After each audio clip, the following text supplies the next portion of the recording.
Okay, so I want to talk about personal politics and propaganda. I am going to do one audience participation thing for sure, which is what do people think of when they hear the word propaganda? Anyone got anything? Triumph of the Will. Triumph of the Will? Soviet realism. Soviet what? Realism. Realism? Okay. A narrative. A narrative. Okay. Cool. So I'm gonna... Brainwashing. Yes, nice. Thanks. I'm gonna kind of describe our societal situation, which I think is kind of a dire...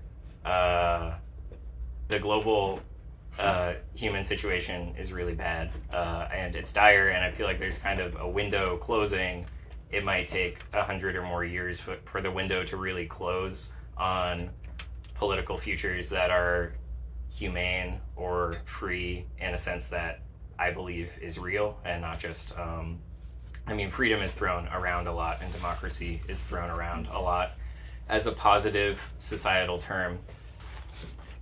Yeah, so I just think things are bad, and I feel like we have a lot. I think people can kind of do a lot more than they think they can to change things, essentially.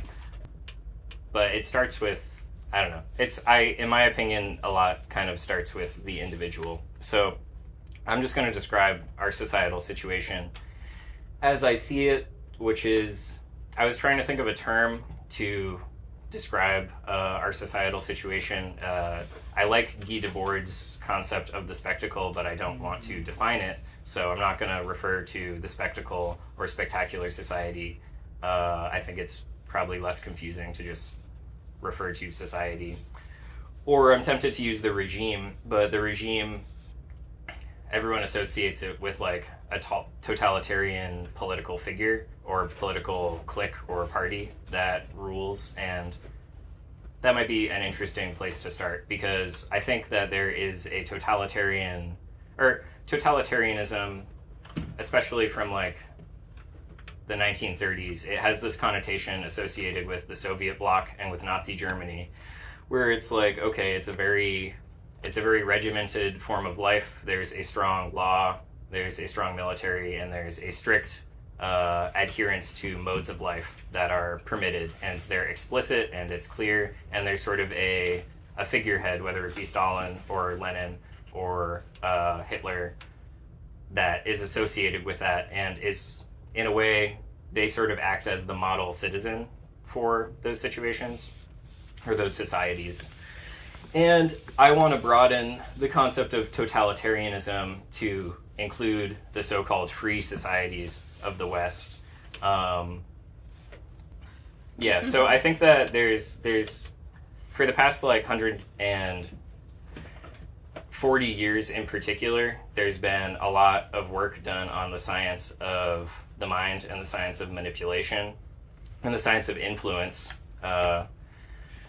And I think that societies can be set up in a way, or they'll fall into a mode of organization wherein it leads to people unconsciously adhering to certain modes of life that then perpetuate the regime that they're under, even if it's a free society, if it's a total democracy or whatever that means.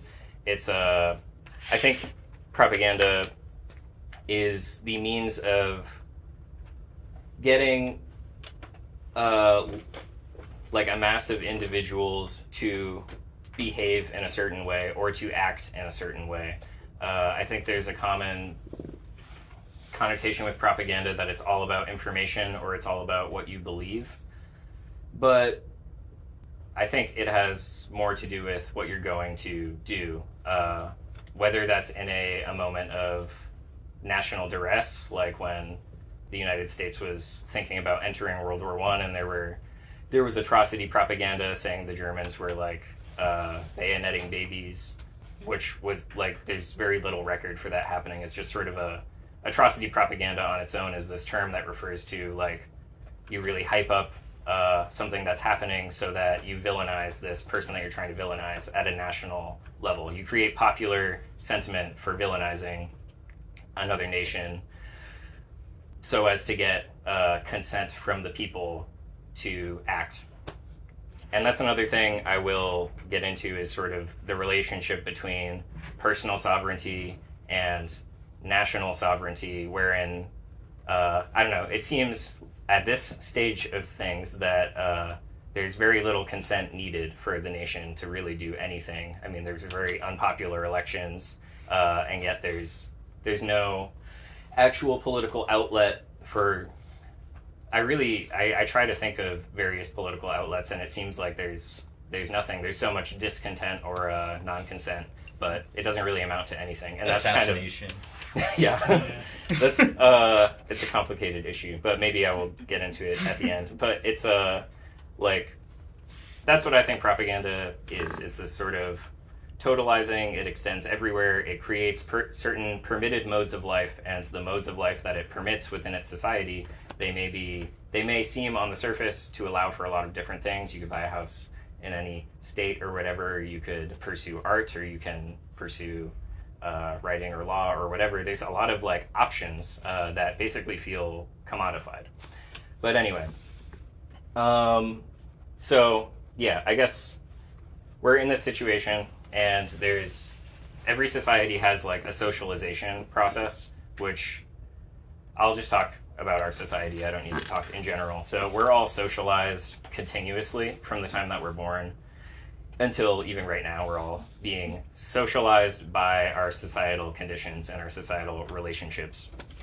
And that has a lot of room for all kinds of possibilities. Anyone can talk to anyone, but there's these trends, and there's actual institutions, like immensely ingrained institutions, that try to socialize us in a particular way. So the education system, children are sent into the education system when they're 5, or preschool is, I think, even before 5. So you're putting faith in the institution to socialize your child along the lines that you think are acceptable. And it's what's available, and it's economically encouraged, because it's very difficult to afford to raise a kid at home or educate a child at home, or multiple, in most people's economic circumstances. So there's that. There's higher education as well, which is really just career oriented, which then submits you into other institutions, whether they be law or software or medical. Thank you. So yeah, the other important element of our situation is material discrepancies and positional discrepancies between individuals, because we're all being socialized by this situation, and it's unique at every point. But individuals are like in different classes, or like you may be the child of like an executive of a healthcare company or whatever, and it's like, or your parents might be professors, and you may be kind of fast-tracked or like permitted to go to an Ivy League or whatever. There's other elements. Everyone's being socialized, but there's also actual class boundaries. But I want to be careful with the class boundary stuff, because I want to emphasize over the course of this the uniqueness of every situation, and the uniqueness of people, and the uniqueness of material situations, because no one's in the exact same situation. And as you start to generalize, I think that's basically a very dangerous impulse that leads to confusion later on. Anyway, I kind of think of the world building opportunities of every like citizen in a nation, and depending on where you're placed in the institutional or governmental hierarchy, and what your wealth status is, which are two unrelated things,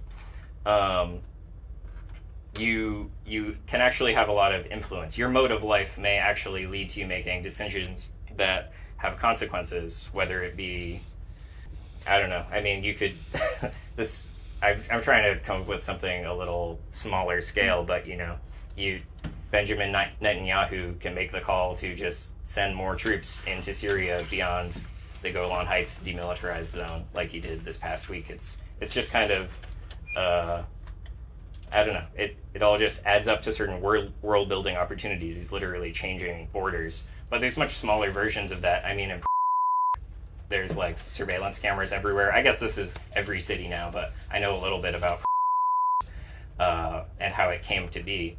And it just sort of is put upon people by other people. There's the businessmen, so to speak, and lobbyists, perhaps like anti-crime lobbyists or whatever, that all kind of function together to get legislation passed where these surveillance cameras can be put everywhere, but then there's like a creep of their abilities, where at first it was about just traffic violations, now it's about tracking criminals down because, well, we have it anyway.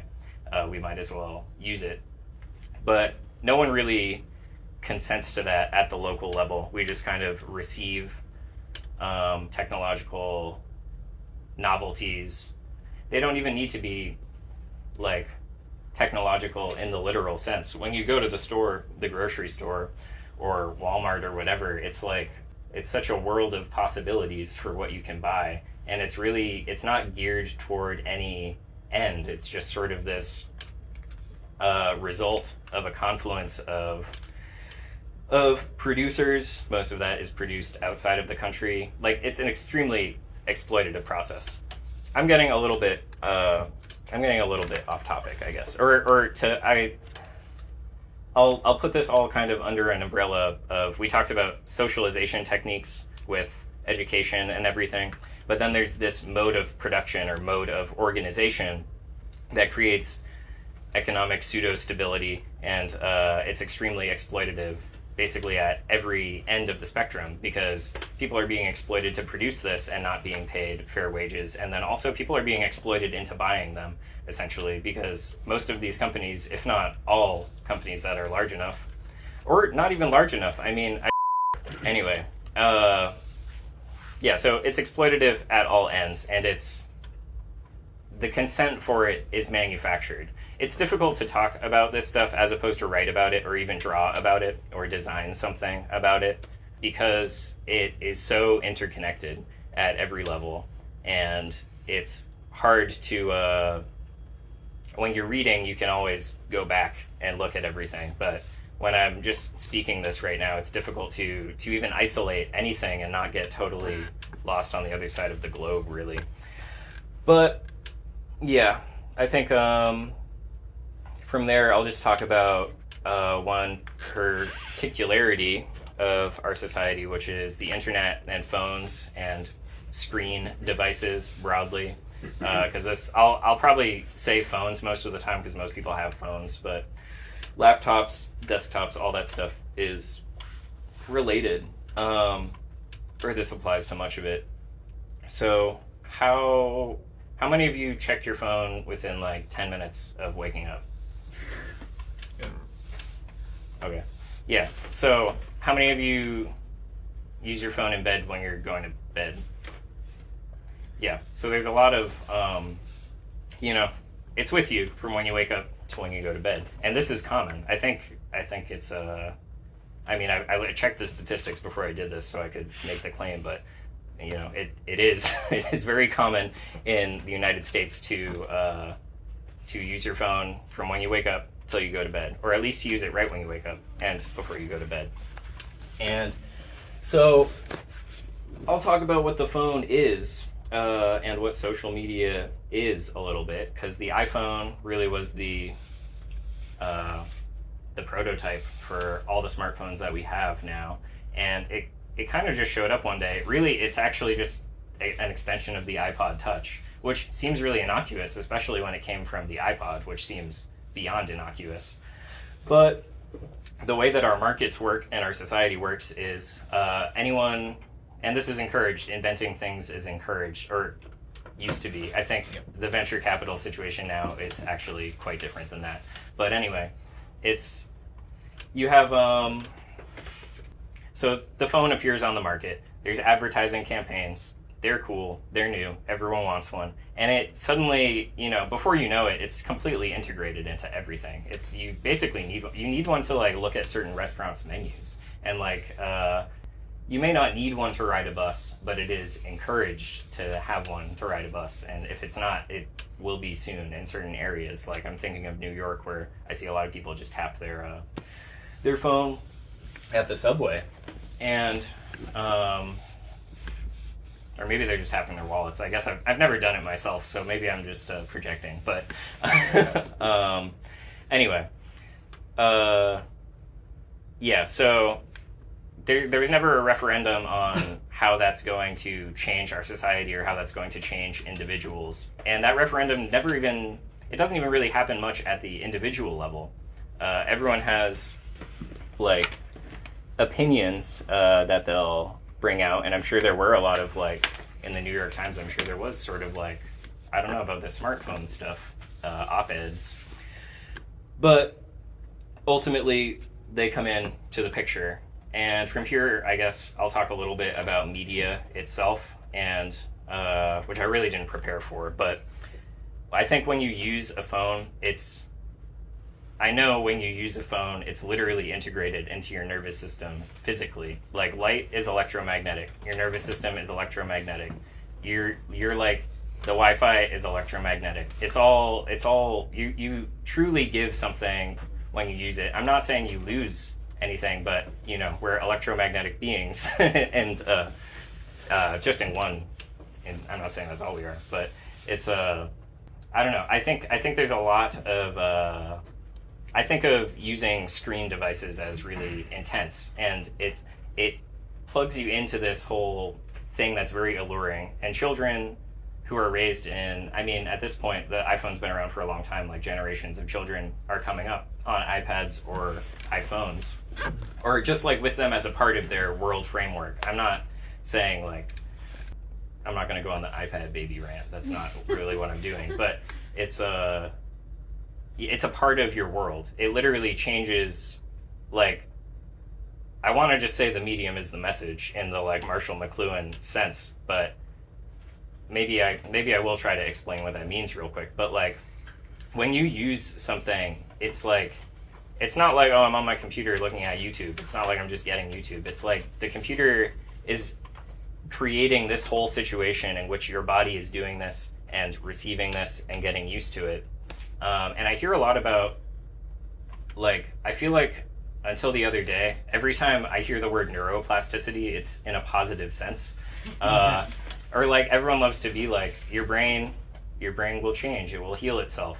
But I think neuroplasticity, it doesn't know what's good for it. It actually can be quite bad if you're exposing yourself and adapting yourself to a lot of negative patterns. So your brain actually, it doesn't know what is good or bad. These like circuits that are sort of like creating better flow for certain execution of certain things you're doing in the world. It's not passing a judgment on it. You are, in a sense, but ultimately it's just trying to get better at doing the things that you do to survive. And lots of people are telling the brain that going on the phone feels good. It's as good as food, or it's like it feels as good as eating or sleeping. It may be better, especially in the case of like pornography or something, which is disturbingly pervasive. It's like, I think about times where I've tried to fast from food, and when I do that, I also fast from my phone, because fasting from food while using the internet is basically like you're not fasting, because you're getting more of a reward than food even would be anyway. It's like you're just cheating the system a little bit, and not getting the benefits as a result. Really, it's just quite negative at that point. I wonder if I should move on to the next thing. Does anyone have any questions about any of that? But okay. Okay, so I'm gonna sprint to the end here, because this is honestly easier than I thought it would be, but it's taking longer than I thought it would. So that's sort of the societal situation, and from there we arrive at the present, the eternal present, where there's like, in a sense, it feels like nothing ever happens because people who come up in this socialization with the phones and with like the institutions and with the family, and the family, importantly, your family was raised in this too. Like, we're generations deep into a strange technological situation. And yeah, so it does a few things. It kind of forces one to be ungrounded from certain things that are very important, which are nature, but more importantly, history, which is man's work on nature and how the society has come to pass and where it came from. Because you kind of, when you're born into this society, the grocery store is nature. Like, you sort of start with a fundamental nature that isn't fundamental. So people are ungrounded in that sense. You ground yourself in the societal situation that you find yourself in, that your family was born and raised in and is used to, and their parents were born and raised in and are used to. And so, you kind of, you wind up with kids being like, where's the fruit come at the grocery store? Where's it come from? And the parents like can't even really answer, or they can answer, but they don't literally know. Like, no one really knows like where all the hands this apple passed through to get here. And in this situation that we're now all in, there's basically there's sort of this prohibition of historical knowledge. And I think this connects to the totalitarianism point, in that a lot of people want to be like, well, no one's forcing you to not know history, but the situation does sort of force you. It is sort of totalitarian. It creates this mode of life, and in this mode of life, you don't really know much history, particularly the most recent history. It's obscured by news cycles that are all a part of the exploitative system, in that they're for profit, and they all like learn the mental techniques to keep people's attention. And I think that the other primary element of our sort of eternal present that we live in is the death of the agora, which is a word I like a lot from ancient Greece, where it was just sort of the center of the town or whatever, and it was a lot of things happened there. There were markets, there were people just hanging out. It was like where you communicated with other people. Agoraphobia comes from fear of the agora. Don't want to go there, don't know what might happen. But there's like, in our current society, everyone is very isolated. And now I'll read this quote, because the way that we got here is, I mean, it's very complex, and there are, like, everything is done by individuals, essentially. But there are also these totalizing trends, and there's these concentrations of power that occur. And this is about in a smaller city in Germany, when Nazism became the primary political form. And this is just going to talk about, the point I want to make is what they're saying about the Führer here, and like the omnipresence of the totalitarian form in the concentrated individual and his party, I think has happened to us, but for just an abstract mode of life that we can't name and that we don't talk about because the mode of life sort of prevents you from talking about it or being aware of what's going on. So, let's see here. Yes, okay. So this is in a chapter called The Atomization of Society. Though the methods differed, the result was the same, and by the summer of 1933, individual Thalbergers were as cut off from effective intercourse with one another as the Jews had been from the rest of the townspeople. The total reorganization of society was the most important result of the Nazi Revolution. Eventually, no independent social groups were to exist. Wherever 2 or 3 were gathered, the Führer would also be present. Ultimately, all society, in terms of human relationships, would cease to exist, or rather would exist in a new framework whereby each individual related not to his fellow men, but only to the state and to the Nazi leader who became the personal embodiment of the state. And I think that is not a bad way of looking at our own atomization. But our own atomization is strange because we're all on the phone and we're all really aware of global events or just local events or domestic events. Like there is an internet dialogue that occurs between people, and there are internet communities. But really, I find that most people are stuck, unable to really authentically communicate with each other. There's a lot of like soft core language is one way I've heard it put, where it's like you aren't even really. It's like, oh yeah, like oh yeah, totally, like, or just like, but like it's a reflex. It's just you. And I'm not blaming anyone for that. I think that this is literally like a result of a mode of life that we are like in that is terrifying, and it's terrifying outright because there's a lot of anxiety that comes with even being aware of like everything going on in the world. It's overwhelming. Even if I'm not even talking about the news, it's just like to be on the internet is chaotic and overwhelming. It's people are anxious, and then to lose the art of communication or the art of dialogue, you kind of even lose. You never develop your own logic for like understanding what's going on. It kind of, this is what I mean, where it's like all of this stuff really is connected. It's difficult to talk about in a half hour. So, yeah, because people aren't even totally complacent. And it's not like there's a unity of opinion that everyone has. Actually, there's like astonishing difference of opinion. Like everyone kind of has an opinion about everything, even things that they don't really know anything about. And I think that the social media trends are like, they play a big role in that. In that everyone, there's the algorithm. I've never used TikTok, but I've heard this so many times where people talk about TikTok and they say, well, it's crazy because once you use it for 2 weeks, it just knows exactly what you want to look at. It just like gets you. And it's personalized. So you feel as if you are an individual. And that is another quality of contemporary propaganda, where it's all about mass action, because these modes of life that are permitted lead to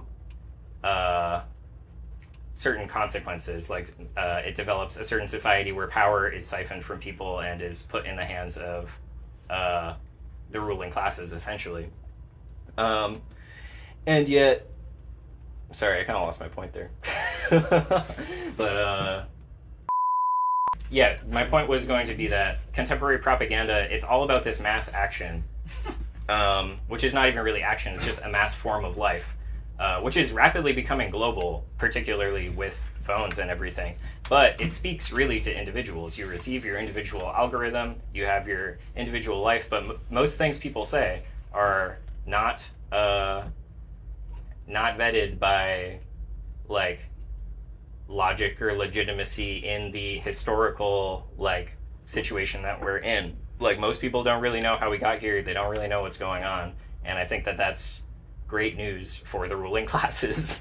I think that basically the reason that this has come about, not any one person's dreaming up really, but this confluence of influences has led to this, because it creates out of every individual, every citizen in the country, or even just individual in the country, a like siphon for political power, wherein they have no effective political means to enact any of their the things they believe, or like really, I mean, nothing. I mean, I don't want the surveillance cameras downtown. No one else does. It's pretty. What are we gonna do?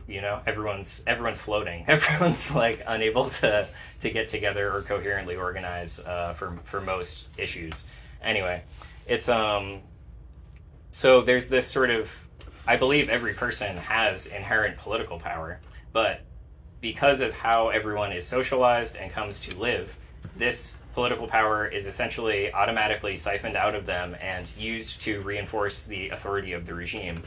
And I don't need to tell you why that's bad, but it's like, okay, so I'm a little over, but I'll get to the last point, which is that the reason I'm even talking about this is I haven't given up on the idea that there's a political reality for the United States that isn't totally horrible, or some like subset of the United States. But the way things are going, it's really alarming. And especially lately with global events in the Middle East. It makes me think there's even less time than I thought there was 2 months ago, in a way. But yeah, I'll just talk real quick about activism and political opinions, because I didn't talk about personal politics at all. So, and it's most of the words in the title of this thing. So, personal politics. Everyone has this impulse to have an opinion on everything. Everyone kind of has their personal politics sort of customized as much as their algorithm is. And I'm not saying no one's politics are right, but mine. It's like not what I'm saying. But it is, it's, the issue is that you're plugged into this just total, like, I don't even want to call it a matrix, because it's so much more, like, bendy than that. I don't know, matrices seem so, like, rigid or whatever, but we're in such a, like, information flow, and we're really in, like, an information war, and have been for, like, since World War II ended, at least. But you're in this situation, and if you're not grounded, and if you're not secure, and you don't have your own sort of self-sovereignty over your awareness of, like, what is going on in life, and how the society has come to pass as it is, like through developing socio-cultural analysis, through conversation and dialogue with other people. And if you don't just know yourself on the personal level as well, through kind of like understanding your anatomic and psychological origins and their consequences and where you're at now, because if you don't really do that, you might not be physically healthy enough to think or defend yourself from all these currents of information. Yeah, I don't know, there's attempts at activism, but there's a lot of recuperation. The spectacle, so to speak, is like a master of recuperating people's efforts against it into enforcing its own dominance. So, yeah, I wanted to talk a little bit about anti-Israel protests that were total failures, but I think I should call it in a second. Yeah, I don't know. I think people really need to take a look in the mirror and defend themselves from what is going on, and try to understand what is going on, because it's not, I mean, it's nothing crazy. It's just, well, it is, but it's not, but it's nothing that's not understandable. I think there's a huge tendency, I hear it from even like people who, like, I'll talk to for a half hour and I'll be like, oh yeah, like we're so, like, you read the same guys I read and we're like, you know, we're really clicking right now. And then he'll be like, but you can't know anything because like, like I've literally had that happen to me where they just, someone's just like, yeah, but you know, it's all a little too complex to actually know anything. And I really would rail against that accusation that you can't know anything. And I think people need to start knowing things again, and then you can start taking your political power back a little bit and enacting things that you want life to be about in life with people that are around you. So that's my thing. Thanks.